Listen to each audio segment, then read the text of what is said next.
हा आहे 48 दिवसानंतरचा आपला वर्कआउट आणि डाएट फॉलो केल्यानंतरचा बॉडीमधला चेंज. तर कसा वाटतोय तुम्हाला? काय फरक वगैरे वाटतोय का ते कमेंटमध्ये सांगा.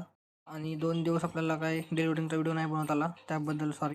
जय हिंद भावांनो. तर सुरुवात आपल्या स्प्राउटने करून त्यानंतर बॉडीमध्ये जो काही चेंज आहे तो फक्त आपल्या डाएटमुळं आणि जो आपण वर्कआउट करतोय त्याच्यामुळे सगळं पॉसिबल झालेलं आहे. त्यानंतर घरी येऊन आपण चाललो आपल्या वर्कआउटसाठी.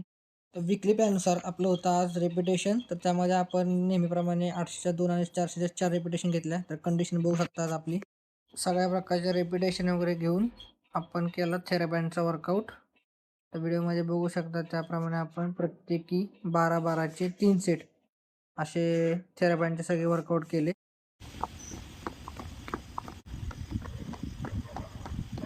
शेवटी आपण स्ट्रेचिंग करून आपल्या वर्कआउटचा केला शेवट. त्यानंतर घरी येऊन आपण आपलं नॉर्मल जेवण घेतलं. तर भेटू उद्या. जय हिंद.